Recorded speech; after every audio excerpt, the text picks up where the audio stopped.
Indigo process करने के बाद अंग्रेज़ों से ले जाया करता था। और उस समय 1800 सदी में जब वो प्रोडक्ट जो इंडिगो का आज हम $38 का बेचते हैं, उस समय इंटरनेशनल मार्केट में $80 का बिका करता था। तो आप समझ सकते हैं कितना बड़ा मुनाफा अंग्रेज़ उससे कमाया करते थे। और इन किसानों को वो कुछ भी नहीं देते थे, सिर्फ कुछ पैसे दे दिया करते थे कि उनकी ज़िंदगी चल जाए, वो भी ठीक से नहीं घिसट के। वो अच्छा खासा किसान को मिल जाता है, विच विल बी लाइक एक मेंथा से तकरीबन 20-30% 40% उसको ज़्यादा मुनाफा किसान को मिल जाएगा। अगर बाहर से जो चीज़ हम ले रहे हैं वो यहाँ पे जब हम नज़दीक उगाएंगे तो सबसे पहले तो एक ट्रांसपोर्टेशन कॉस्ट कम हो जाता है। मेरा नाम यावर अली शाह है, मैं AMA herbal laboratories private limited में को-फाउंडर हूँ और CEO की पोस्ट पे में हूँ। हमने इस कंपनी की शुरुआत 1996 में की थी, 1996 में, और सबसे पहले हमने नेचुरल डाइस को लिया था और आज भी हम वही नेचुरल डाइस बना रहे हैं। ये कपड़ों के रंगने में काम आती है। इसकी जो रॉ मटेरियल्स हैं वो पेड़ों की पत्तियाँ, जड़ें, छालें, ये सब चीज़ें होती हैं। इसको उसके अलावा हम लोग हेयर पे भी यूज़ करते हैं, जिसमें हेयर डाई भी हम लोग बनाते हैं, और ऑर्गेनिक कॉस्मेटिक भी। कॉन्सेप्ट कैसे आपके ध्यान में आया और कैसे आपको लग रहा है कि ये किसानों के लिए फ़ायदेमंद है? देखिए, कॉन्सेप्ट का जहाँ तक सवाल है, अगर हम रंगों की दुनिया को देखें तो नीला और लाल दो बहुत प्रोमिनेंट रंग हैं। और नीला हमारा बड़ा रिच कलर है, क्योंकि नीला रंग वो है जो इंडिया की एक हेरिटेज है। इंडिगोफेरा टिंक्टोरिया जो एक प्लांट जिससे ये रंग निकलता है, वो इंडिया के लिए टिपिकल है और वर्ल्ड में कहीं और नहीं पाया जाता। डेनिम जो आज हम लोग देखते हैं, जो हर आदमी के घर में, हर आदमी की वार्डरोब में 1 या 2 ज़रूर होती हैं, उसका जो ब्लू रंग है वो इंडिगो से बनता है। और नेचुरल इंडिगो ही था जो नेचुरल इंडिगो दुनिया में पहले था, और लिवाइस की जो पहली डेनिम बनी थी वो नेचुरल इंडिगो से बनी थी। उसके बाद 1800 सन में इसका कुछ इनोवेशन सिंथेटिक इंडिगो का हुआ, तब उसके बाद में सिंथेटिक इंडिगो पॉपुलराइज हुआ और लोगों ने उसको इस्तेमाल करना शुरू किया। तो हमने जब ये नेचुरल डाई इंडस्ट्री शुरू की तो ओबियसली हम नेचुरल इंडिगो पे गए, और नेचुरल इंडिगो जब देखा तो साउथ में तमिलनाडु की तरफ हमें उगता हुआ नज़र आया। वहाँ से हमने शुरू किया ख़रीदना। जब हमने इस इंडस्ट्री की शुरुआत की थी तब सिर्फ 70-80 एकड़ पे ये बना करता था। आज की पोजीशन में तकरीबन 15,000 एकड़ पे ये तमिलनाडु में इसकी कल्टीवेशन होती है, और हम उसके सबसे बड़े बायर्स में से एक हैं। और इस प्रोडक्ट को जब हम यहाँ देखते हैं तो हमें ये लगा कि हमने जब इसकी हिस्ट्री पढ़ी तो उत्तर प्रदेश में बाराबंकी की विसिनिटी में, मिर्ज़ापुर की विसिनिटी में, बिहार में, कलकत्ता में, इस तरफ भी इंडिगो की कल्टीवेशन की हिस्ट्री पाई जाती है। तो हमको ये लगा कि क्यों ना इस क्रॉप को हम यूपी में ट्राई करें। तो 3 साल से हमने इसको कोशिश की थी। अब प्रोडक्ट हमारा करीब इस्टेब्लिश हो गया है। 2 साल हमने सक्सेसफुल फसलें भी ली हैं और क्वांटिटी को भी बढ़ाया है। पहले 1 एकड़ पे शुरू किया था, तो अब हम 1 हेक्टेयर पे इस साल हमने किया है।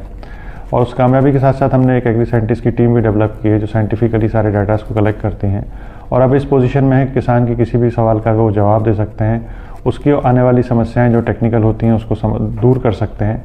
तो हम इस पोजीशन में है कि हम इस इंडिगो की खेती को मल्टीप्लाई कर सकते हैं।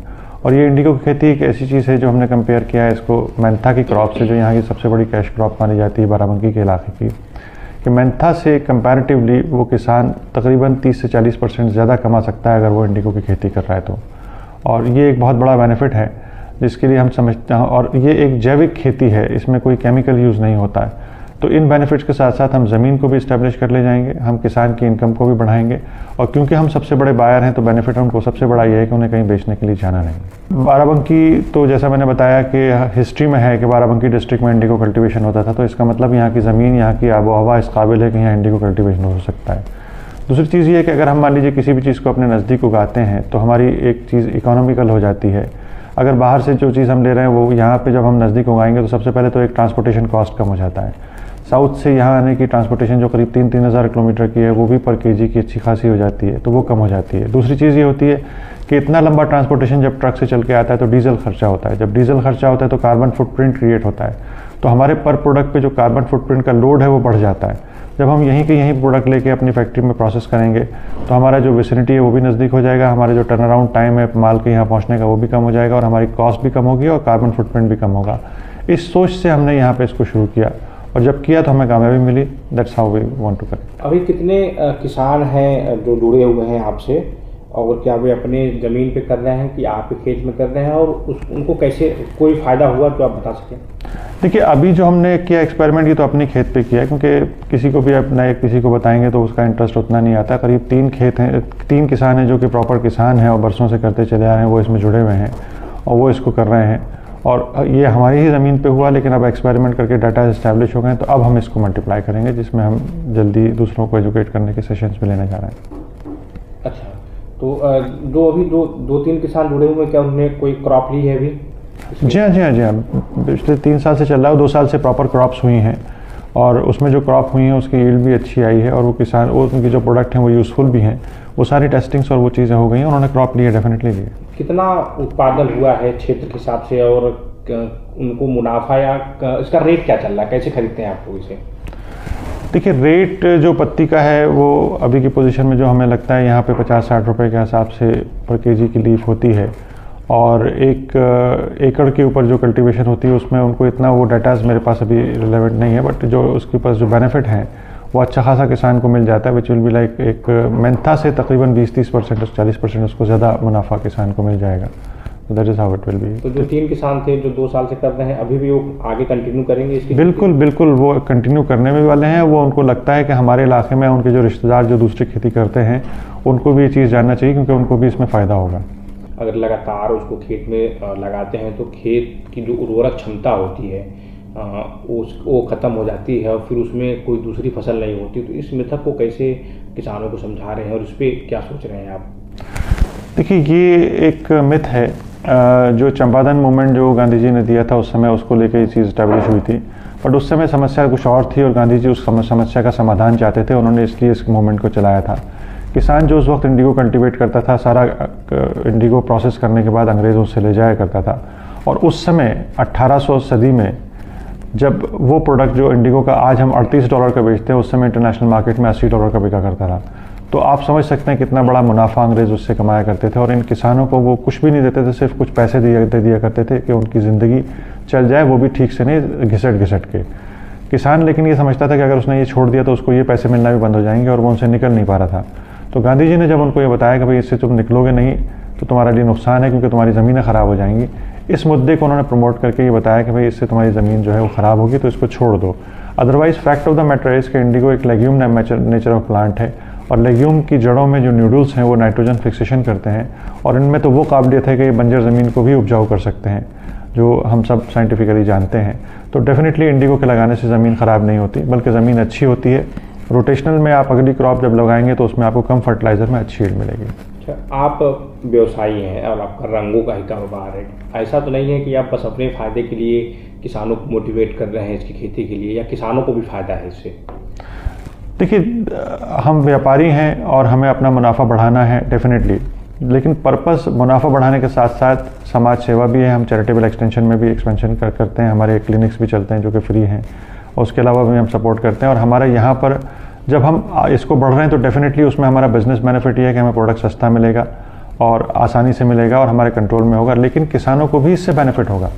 बिकॉज कोई भी चीज़ लंबे समय तक तब तक नहीं चल सकती जब तक उससे जुड़े हुए हर व्यक्ति को फ़ायदा ना हो, और वो फ़ायदा किसान को ये भी होगा, जैसे मैंने बताया कि जो आज वो क्रॉप लगा रहा है उससे ज़्यादा मुनाफा उसको होगा। आज जो वो क्रॉप लगा रहा है उससे कम केमिकल उसमें खर्चा होंगे, एफर्ट्स कम होंगे, क्योंकि ये इंडिगो की ऐसी क्रॉप है जिसको कोई मवेशी नहीं खाता, कोई और ख़राब नहीं करता, पानी की उसमें लगाना भी कम पड़ता है, तो ये सारे बेनिफिट्स उसमें मिलने वाले हैं। तो इस सब के हिसाब से किसान को काफ़ी फ़ायदे होंगे, और किसान के होने वाले इन फ़ायदों के साथ साथ उसको सबसे बड़ी चीज़ मुनाफा बढ़ेगा। वो मुनाफा बढ़ने से उसकी इकोनॉमी डेवलप होगी, जब इकोनॉमी डेवलप होगी तो काफ़ी समस्याएं वैसे ही दूर हो जाती हैं। तो हमारा अकेले का फ़ायदा होगा ऐसा नहीं है। और जो हम बता रहे हैं जैविक खेती, अगर आप देखें जैविक खेती के फ़ायदे किसानों को इस समय समझाना ज़रूरी है, क्योंकि वो सिर्फ ईल्ड की तरफ जाते हैं लेकिन वो नहीं जानते कि जैविक खेती में उनको और दूसरे कितने फ़ायदे हो रहे हैं। बट जैविक खेती से किसानों को होने वाला फ़ायदा तो वेल प्रूवन है, जो सरकार भी प्रमोट कर रही है और हम भी वही प्रमोट करने वाले हैं। अच्छा, एक सवाल और आपसे पूछूंगा कि इस जो हर्बल खेती है, जो नील खेती पे आप बात कर रहे हैं, क्या इसको कैसे देख रहे हैं आप? क्या यूपी में इसको और बढ़ावा मिलना चाहिए, और क्या सरकार की तरफ से अभी कोई इनिशियल लेवल बातचीत? सब बढ़ावा ज़रूर मिलना चाहिए, बिकॉज एक कैश क्रॉप एक वर्ड है अंग्रेज़ी का जो कि किसानी और खेती में काफ़ी पॉपुलर है। कैश क्रॉप का मतलब ये होता है वो क्रॉप जिसको बिकना आसान हो और जिसमें पैसा आम क्रॉप से ज़्यादा मिले। तो इंडिगो में वो सारे पोटेंशियल हैं कि ये कैश क्रॉप बन सकती है, जैसे मेंथा है या जैसे गन्ना है, उस तरह की कैश क्रॉप की कंडीशन में आ सकती है। लेकिन इसके लिए ज़रूरी यह है कि किसानों के बीच में ये प्रोपोगेट किया जाए, उनको ये बताया जाए, उनको एजुकेट किया जाए कि इससे क्या बेनिफिट्स हैं। इसके साथ साथ अगर सरकार कुछ और बेनिफिट देती है तो definitely it will be welcome, क्योंकि उससे इस इंडस्ट्री के प्रोडक्ट और सस्ते होंगे। जब सस्ते होंगे तो दुनिया इसको और ख़रीदेगी, और जितना दुनिया खरीदेगी किसान को उतना ही फ़ायदा होने वाला है। तो डेफिनेटली एक बहुत प्रोस्पेक्टिव प्रोजेक्ट है, सरकार के हिसाब से भी और इंडस्ट्री के हिसाब से भी और समाज के हिसाब से भी। आपकी जो कंपनी है जो डाई बनाती है, तो क्या भारत के अलावा और बाहर के देशों में भी आप डाई भेजते हैं, एक्सपोर्ट करते हैं?